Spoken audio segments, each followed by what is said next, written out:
A very good morning to all the students. So as all of you know that we have discussed the Act 4 and Act 5 in detail in the previous lectures, along with the major theme of the play, that was the theme of anti-Semitism, money lending and religion. Now in this video, a lot of you requested me to make a separate video for all the short answer questions that can be risen from the play, all the important short answer questions. So this video is dedicated for all the questions that can be only framed in short form. For example, now when you open the page number 154 in your textbooks, there are various short answer questions, and the first 10 questions are dedicated to the character sketches. For example, who is Antonio, who is Bassanio, who is Jessica, Nerissa, Gratiano. So now you need to understand the character sketches can be asked in both short and long form. So I'm going to dedicate a separate video to all the character sketches, be it major or minor characters. In this video, I'm only going to talk about the questions which can be only asked in the short form. For example, the second question, that is, why didn't Antonio lend money to Bassanio? Now this is a question that can be only answered in limited words, that is like 30 to 50 words. That is the length of a short answer question. So as you would have understood, so now let's start with the video, and now let's start with all the important short answer questions. So the first question is, why didn't Antonio lend money to? So now, as all of you know that Antonio is a very rich merchant of Venice. He might be having a lot of money, but at the time Bassanio goes to him and asks money because he wants to go to marry Portia, Antonio does not have any money with him in hand because he has invested all the money to the ships and to the trades that he has sent to the all four directions, that is north, south, east, west, to Tripolis, to Indies, to Mexico and the other directions. So that is the reason that Antonio does not have any hard cash, hard money, hard ducats in his hand that he can lend to his dear friend Bassanio. But he says that he, his pocket and himself are always at the service of Bassanio. That means that Antonio says to Bassanio that he can go to any money lender in Venice and take Antonio's name and take as much money on loan as Bassanio requires. So the answer is that Antonio's money is invested to a lot of the ships carrying goods to different directions of the world. The reason he does not have any money in his hand. So now the second short answer question that is important is, why does Antonio look sad in Act 1, Scene 1? Now to answer this question, you need to recall that who are all the characters present on stage in the opening act, that is Act 1, Scene 1. That is Antonio, Salarino, Salenio, and then comes Gratiano, Lorenzo, and finally comes Bassanio. So when Antonio, Salarino, and Salario are present on stage, they try to guess the reason for Antonio's sadness because he announces on the very opening scenes that Antonio is sad due to some reason, but he says that he does not know the exact reason for his sadness. So his friends try to guess what can be the possible reason for his sadness, and some of them suggest that the reason for his sadness is that his money is invested on the ships carrying all the goods to different directions in the world, and that they have still not reached their direction, their destination. The reason he is sad, he does not know what the outcome is going to be, to which Antonio refutes. The other says that probably Antonio is in love, but Antonio does not even accept this. And then finally Gratiano comes on stage and he says that people who are too much invested in the world always stay unhappy. And to this Antonio replies that I hold the world just as a stage where everybody may need to play their part. And he says that sadly my part is of a sad character, to which Gratiano in a very mirthful way says that then I want to play the happy fool.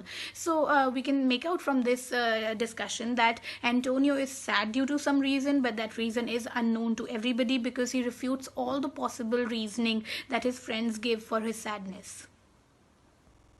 The third important short answer question is, what was Portia's father's will about her marriage?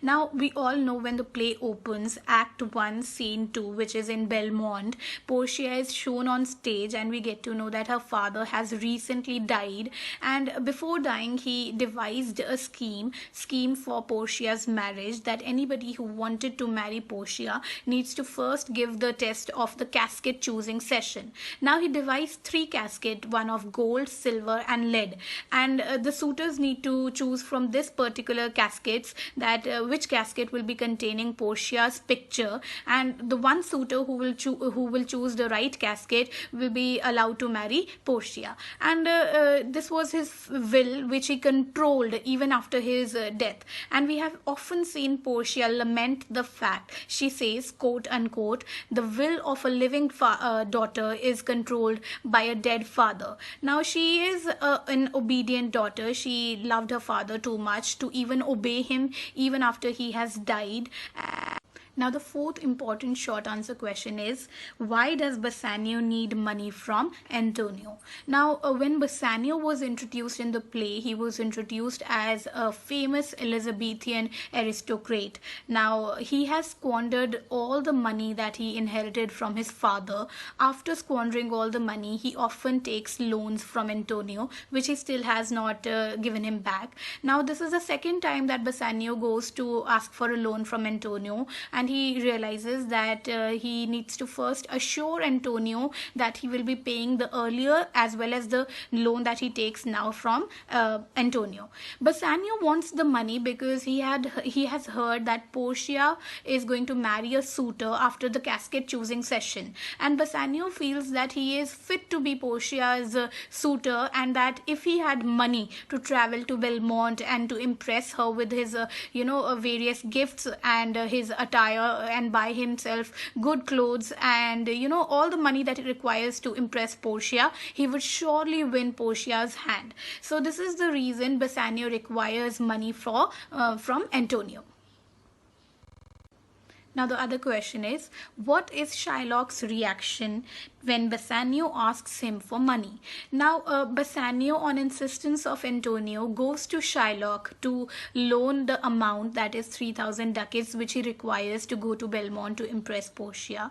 And he goes to Shylock and he says that on the assurity of Antonio, Bassanio requires a loan of 3,000 ducats.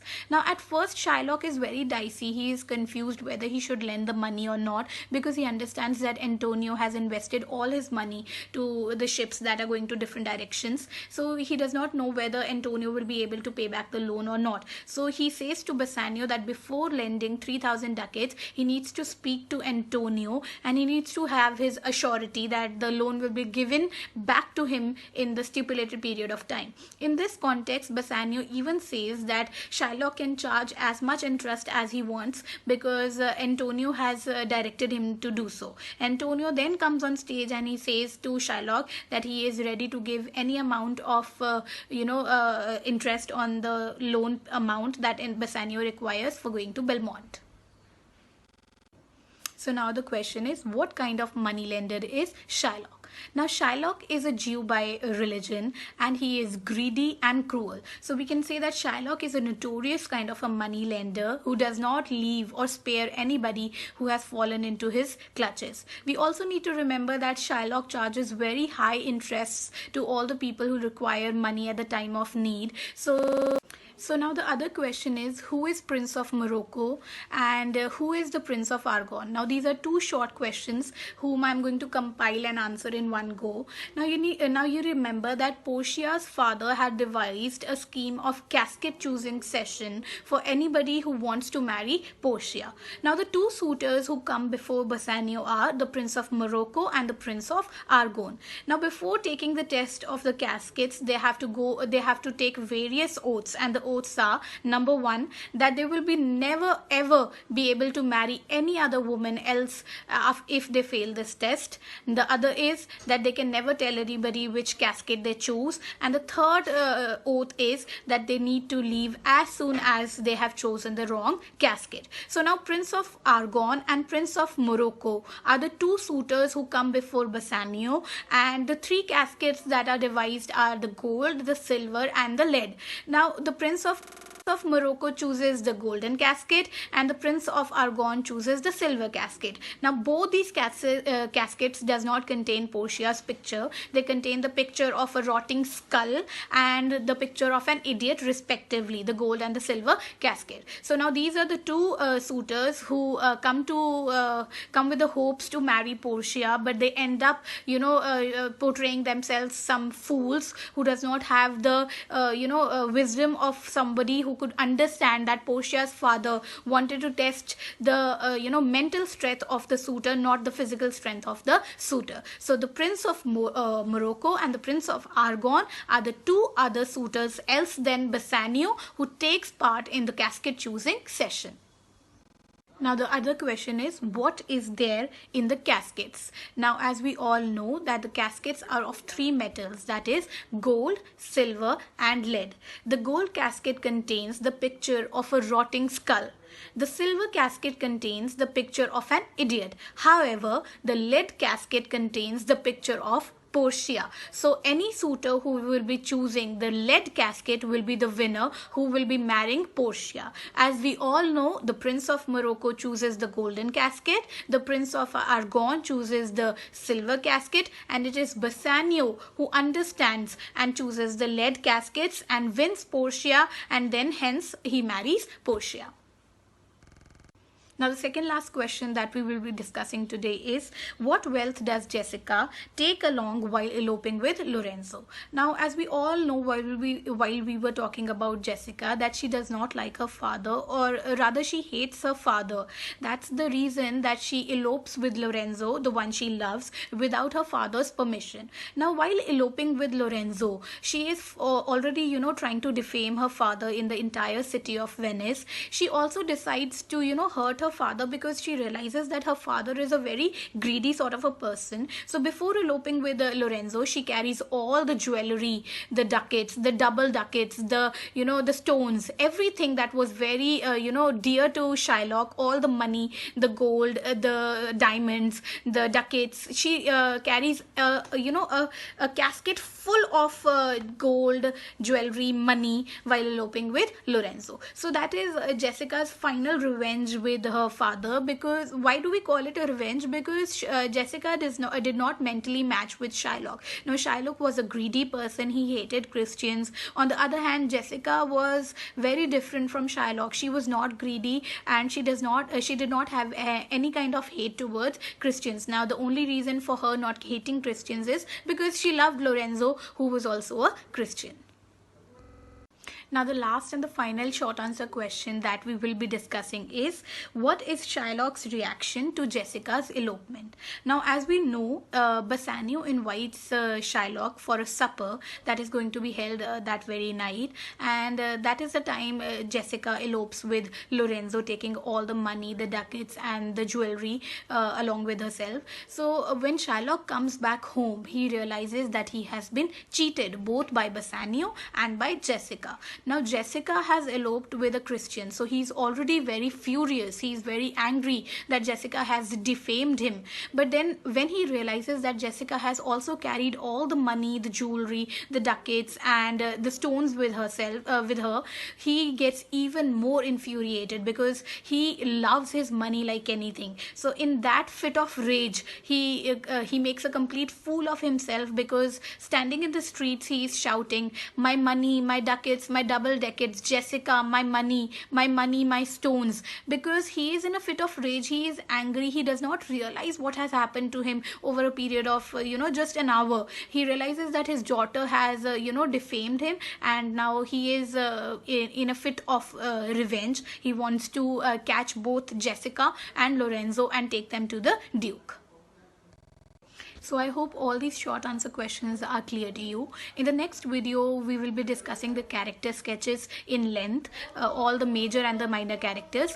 So till then, understand all these short answer questions, make your notes, and before going, I'm going to give you two questions which you need to answer. Now my first question is, who is the character who says, quote unquote, "Cursed be my tribe if I forgive him"?